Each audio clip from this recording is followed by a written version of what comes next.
Fala galera, como é que vocês estão? Espero que vocês estejam muito bem, estejam se cuidando aí nesse momento difícil que a gente está passando. E hoje nós vamos falar sobre impactos socioambientais relacionados aos ambientes terrestres. Então, só recapitulando com vocês, nós já falamos sobre teia alimentares, nós falamos sobre ciclos biogeoquímicos, falamos sobre relações ecológicas, ok? Temas muito importantes dentro da ecologia.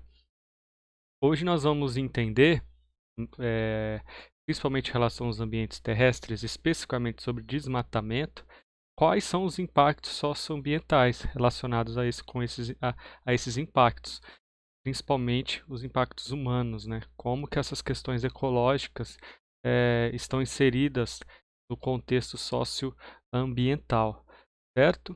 Eh, o, uma reflexão que o professor gostaria de deixar aqui com vocês, e ele deixou até, podem ver aqui em cima, eu coloquei uma mensagem aqui, uma reflexão, uma citação, na verdade, do Chico Mendes.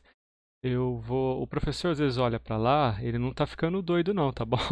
É que ele tem uma segunda tela aqui, e ele utiliza para também aqui durante as gravações. Mas o Chico Mendes diz: no começo, pensei que estivesse lutando para salvar seringueiras. Depois pensei que estava lutando para salvar a floresta amazônica. Agora percebo que estou lutando pela humanidade. Chico Mendes. Bem, o Chico Mendes foi um seringueiro, antes de tudo, né, por profissão, mas também foi um sindicalista e um ativista ambiental muito importante para a floresta amazônica. Ele atuou eh, muito fortemente naquela região e foi um grande brasileiro, reconhecido aí mundialmente pela sua relevância, pela sua luta, né, sua luta política. Ele deixa essa reflexão aí no sentido de que ele não estava lutando apenas pelas seringueiras, por aquelas espécies vegetais, por aquelas árvores, né? Ele está lutando pela humanidade. E hoje nós vemos aqui, estamos vivendo talvez um dos piores momentos para a floresta, sofrendo um desmatamento. O desmatamento aumentou muito nos últimos meses, eh, por, por diretrizes políticas eh, que não vem ao caso a gente discutir aqui, mas que são muito eh, prejudiciais para a floresta amazônica. Então, gostaria de deixar essa mensagem para vocês e que ele vai nos acompanhar durante toda essa aula, essa reflexão e vai ficar durante essa videoaula. Beleza? Pesquisem um pouquinho mais de quem foi esse grande brasileiro aí chamado Chico Mendes. Mas agora, bora para a aula, pessoal. A aula em si, o conteúdo em si, que vai cair nos roteirinhos que vocês precisam aí estudar. Então, vamos lá. Deixa o professor aqui colocar o apontador a laser dele. Maravilha, apareceu aqui. E bora lá. Nós vamos falar basicamente sobre desmatamento e os assuntos relacionados a ele. Quando nós falamos em desmatamento, vem à mente, vocês têm que ter isso na cabecinha de vocês, perda e fragmentação de habitat. Então, perda é retirada total, né? Acabou, não existe mais o habitat. E fragmentação é quando ele é dividido, ele é separado em partes, certo? E habitat é basicamente a região, o local onde determinada espécie, determinados organismos vivem. Ok? Então, é o ambiente, como se fosse a casa das espécies vegetais e animais, ok? Então, perda e fragmentação de habitat. Quando vocês têm ideia, quando o desmatamento causa o quê? Perda e fragmentação de habitat. Aprofundando um pouquinho, o que necessariamente isso quer dizer? Bem, nada mais são do que alterações das paisagens naturais, pessoal. O que seriam essas alterações? Exemplos: aberturas de novas estradas, implantação de área de monocultura, construção de represa ou canalização de córrego. Então, são atividades humanas, que nós também utilizamos o termo atividades antropogênicas, que causam essas alterações nas paisagens naturais. Aqui, dois exemplos logo abaixo: a construção, tem um caminhão e um trator. E aqui ocorrerá a construção de uma rodovia. E podem notar que ao fundo havia há uma mata, né? Mas onde esse caminhão, esse trator estão, né, nessa figura aqui, a mata já foi derrubada para a construção da rodovia. Então essa é uma alteração muito brusca numa paisagem natural. Então ali não existe mais vegetação, não existe mais hábitat. Então foi uma perda total do, da paisagem natural ali presente. Aqui ao lado nós temos a implantação de uma área de monocultura. Monocultura nós temos um exemplo aqui. São grandes extensões de terra. Aqui na nossa região nós temos a cana-de-açúcar. Ok? Quando a gente pega a estrada aí, vai para a capital, para São Paulo ou mais ainda para o interior, para Minas Gerais, Goiás, por exemplo, vemos grandes extensões territoriais com plantação de uma única espécie só. Na nossa região, aqui é a cana-de-açúcar, mas também temos a soja e outras mais que são utilizadas aí pela agricultura brasileira. E aqui nós temos a fragmentação de hábitat, certo? A fragmentação, ao lado a perda. E aqui nós temos, vocês podem notar a mata aqui ao lado. Olha como ela está sendo fragmentada pela monocultura, passando bem ao meio, ok? Então temos grandes extensões territoriais com aquelas pequenas ilhas, né? Às vezes no carro ou no ônibus a gente vê aquelas ilhazinhas de mata pequenininhas e aquelas grandes extensões, grandes monoculturas. Aqui também pode ser se houver uma mata, um pouquinho mais para cá, né? Se passou no meio de uma mata, também ocorreu a fragmentação, mas vamos ficar em mente aqui que na verdade foi uma perda de hábitat, ok? E essas alterações causam o quê? Modificações nas condições nos recursos ambientais dessas regiões. Aumento da incidência luminosa, um menor índice de umidade no solo, diminuição na velocidade de evasão do curso de água quando estivermos falando de um rio, por exemplo, ou de um córrego. Por que aumento da incidência luminosa? Vejam só, aqui havia uma mata com suas várias camadas e o dossel aqui também. Então a incidência luminosa no solo e nas outras espécies, mas de camadas inferiores, tamanhos menores, era menor. Aqui a incidência solar é direta no solo. Então, logo o solo vai ser mais seco, ok? Então por isso o menor índice de umidade também. Então essas são as modificações nas condições e nos recursos ambientais antes ali existentes. Então, vocês entenderam perda e fragmentação de hábito, que é esse fenômeno aí. Importante. Professor, poderia dar um exemplo mais específico, mais ilustrado, dessa questão do desmatamento, né, desse impacto socioambiental? Talvez o caso mais emblemático aí dos últimos anos é o caso Belo Monte. Belo Monte é uma usina hidrelétrica, que é lá no Rio Xingu, no Pará, cidade mais próxima chamada Altamira. Talvez vocês já viram notícias nos jornais ou em alguma rede social, não sei.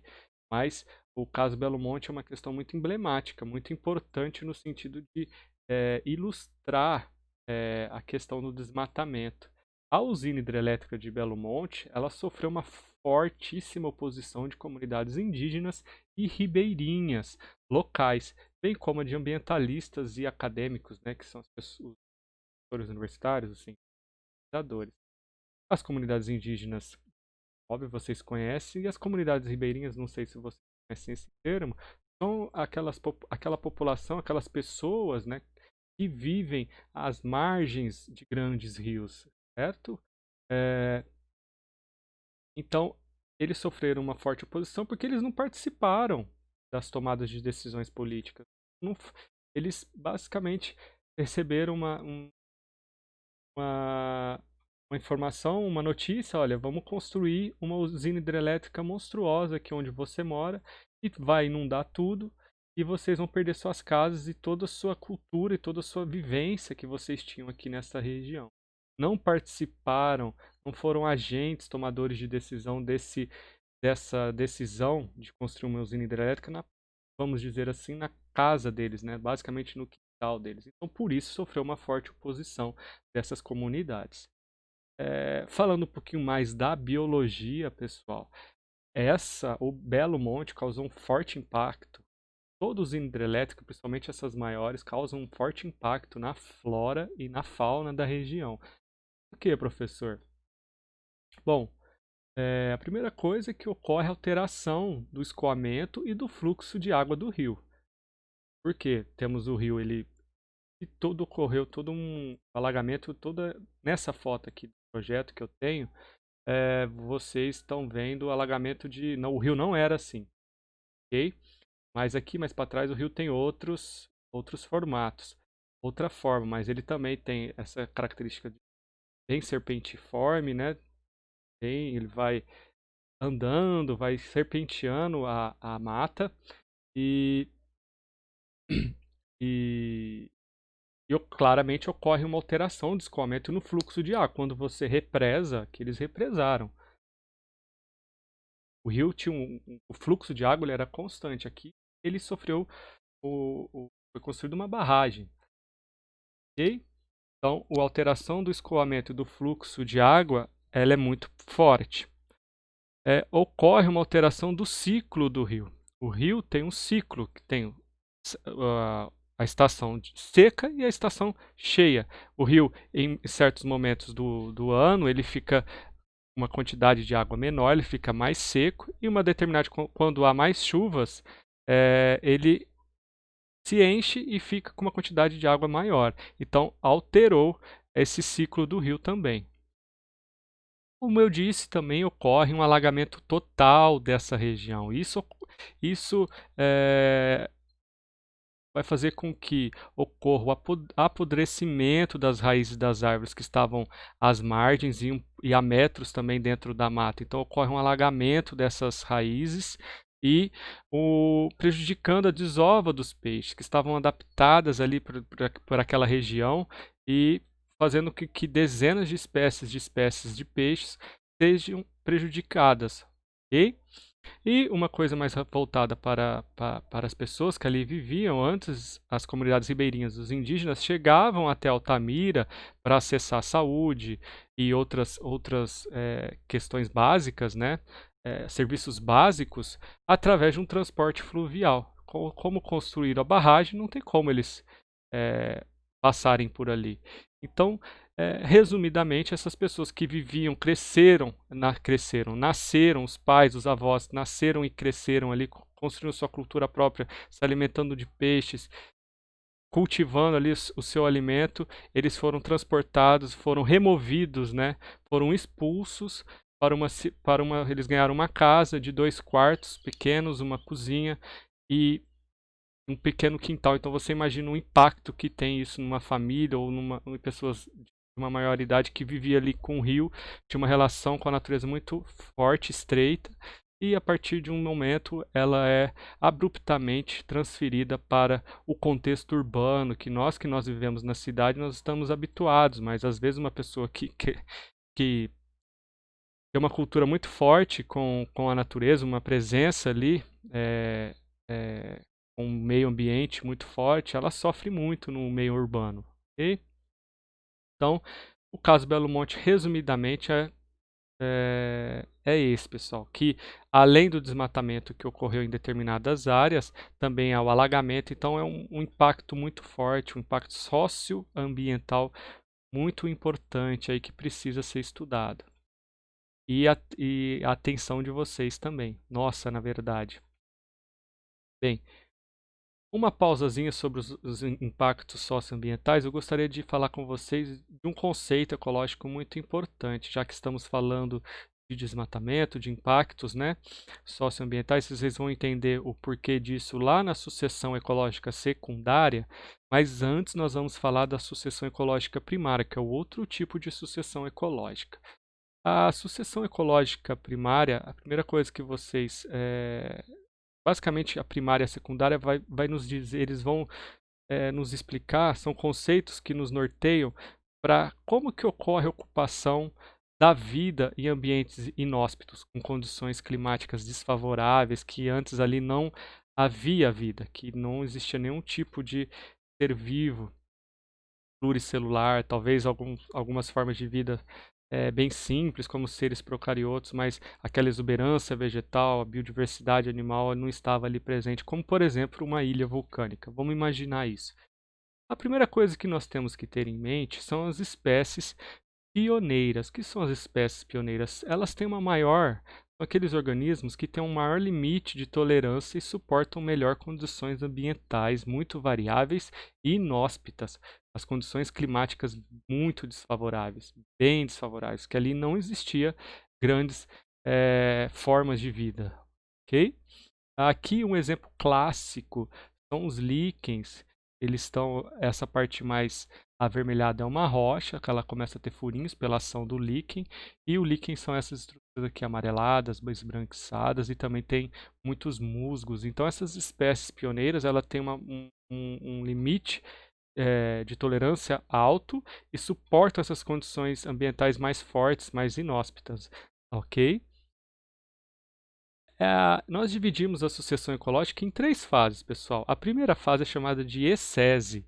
A ecese é em que a característica principal é que o solo desenvolve-se gradualmente à medida que ocorre a ocupação pelas espécies pioneiras. Então, aquele ambiente que não havia uma vegetação ou essa diversidade muito alta, as espécies pioneiras vão ali e começam a desenvolver o solo gradualmente, à medida que elas vão ocupando, ok?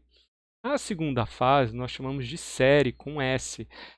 A característica é a presença de comunidades intermediárias, com uma vegetação de pequeno e médio porte.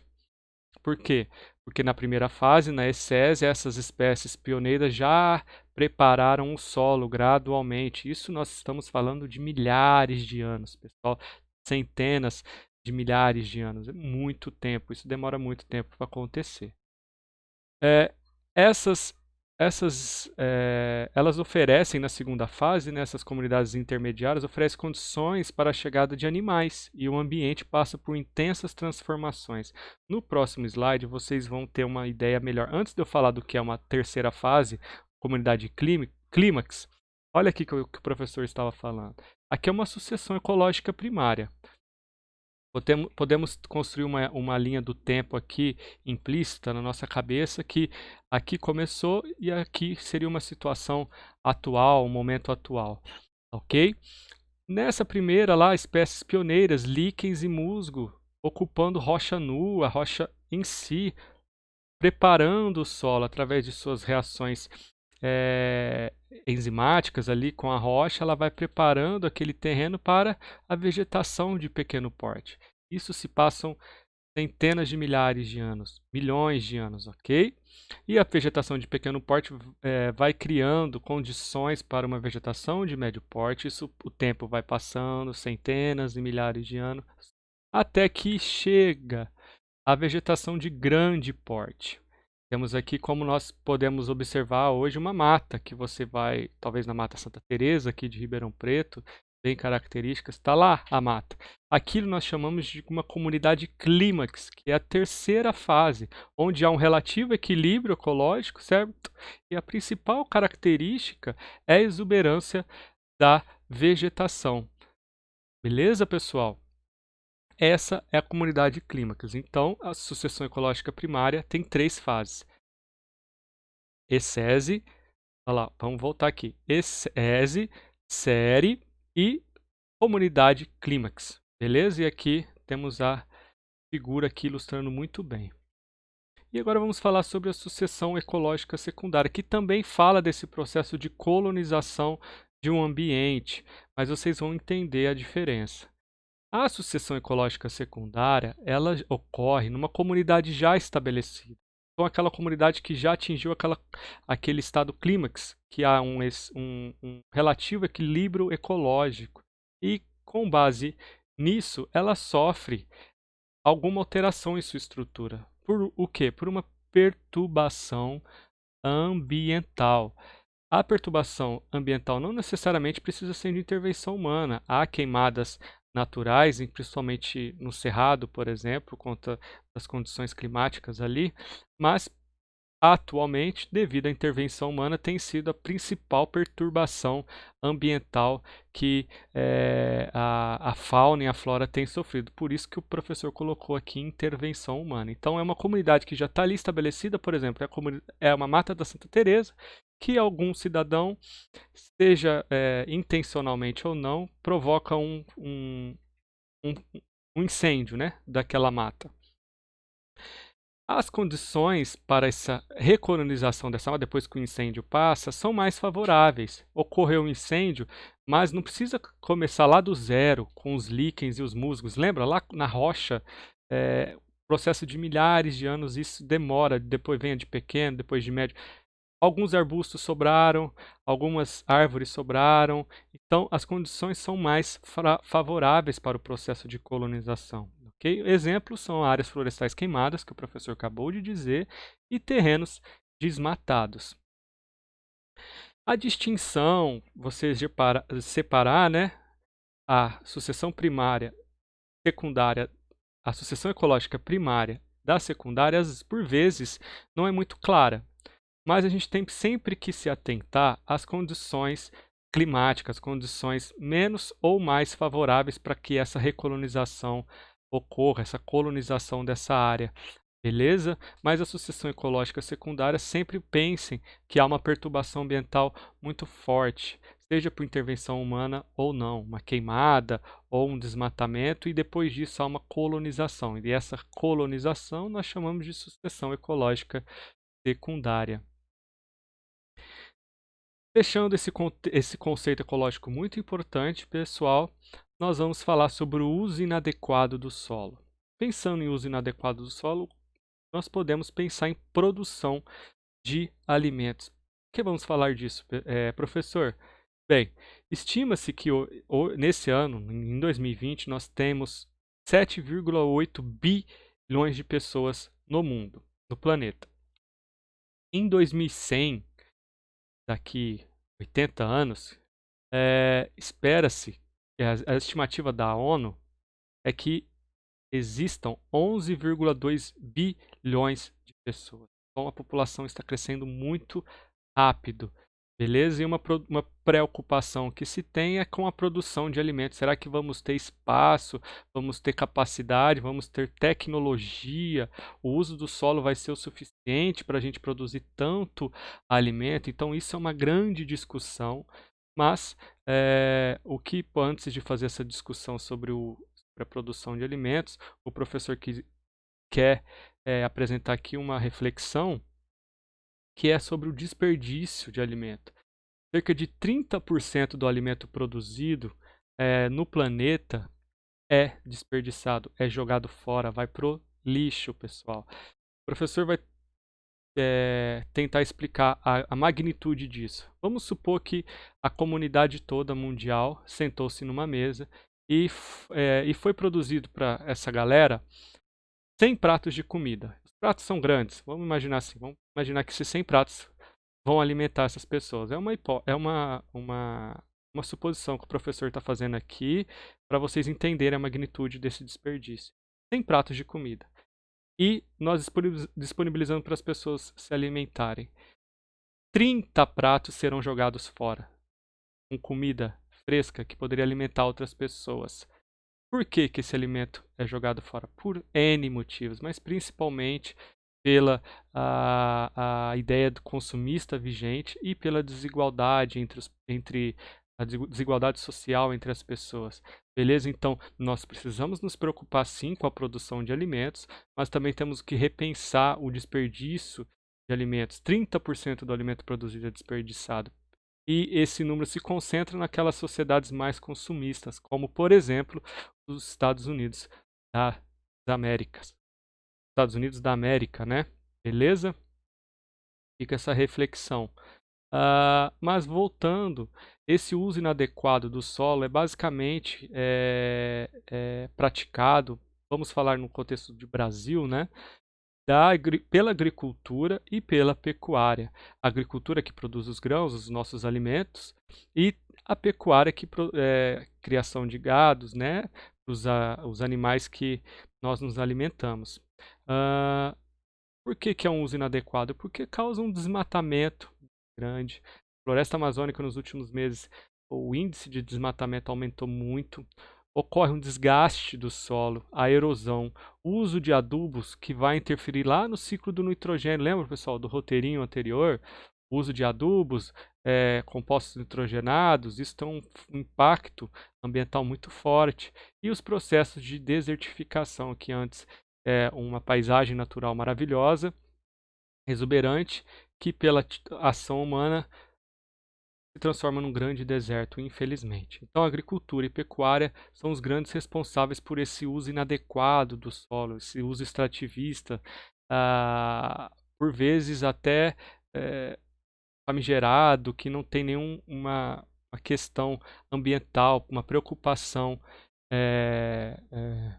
relacionada com um enfoque maior, né, para pensar como que vamos utilizar o solo mais uma maior responsabilidade. Há alternativas, pessoal. Uma utilização mais sustentável e eficiente. Precisamos caminhar nesse sentido. E aí há várias alternativas. Uma delas é a rotação de cultura, que em vez de você produzir uma grande monocultura,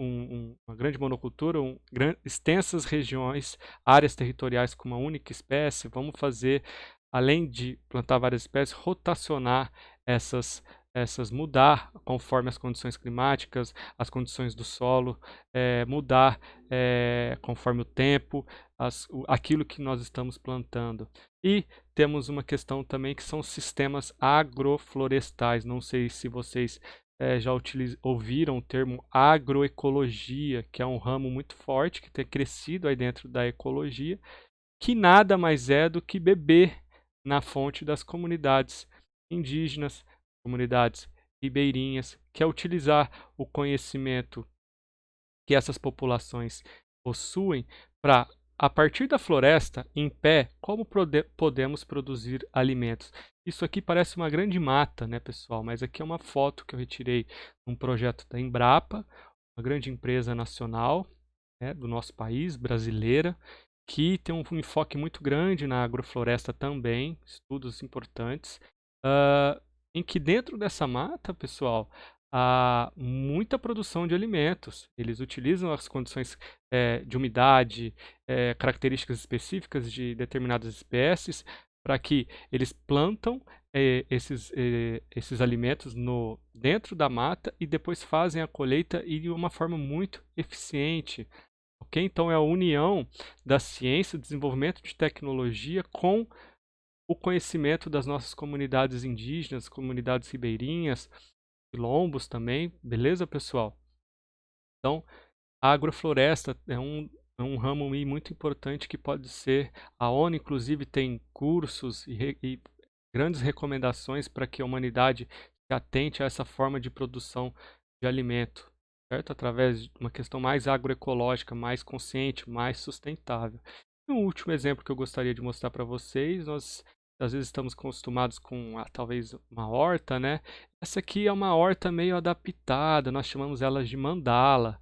Essas mandalas, elas estão dentro da permacultura, que é uma linha de pensamento, né, de construção do conhecimento, em que nada mais é do que ela é telada, vocês estão vendo aqui, na região central ela tem um reservatório de água que vai servir para irrigar essa vegetação, essa plantação, mas nada mais é do que espécies que são dispostas em círculos e a posição de cada espécie nesse círculo tem um sentido científico. As mais externas, elas têm repelentes naturais contra predadores, os bichos herbívoros, né, que podem se alimentar das espécies que estão mais ao centro, e as mais ao centro produzem benefícios para as que estão mais externas. Então, ela é pensada estrategicamente plantada para que esse terreno, esse espaço de terra, seja utilizado de uma forma mais consciente, mais sustentável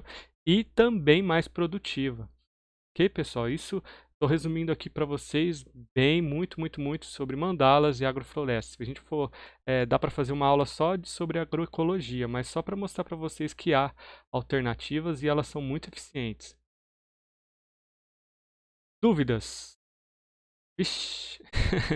Eu espero que vocês, tenham gostado da aula do professor. O professor fala todas as vezes, mas de terça a sexta-feira o professor está lá das 8 às 11 horas, disponível no chat Teams para plantão de dúvidas na plataforma Teams de qualquer conteúdo. Se vocês quiserem conversar, a gente troca uma ideia lá.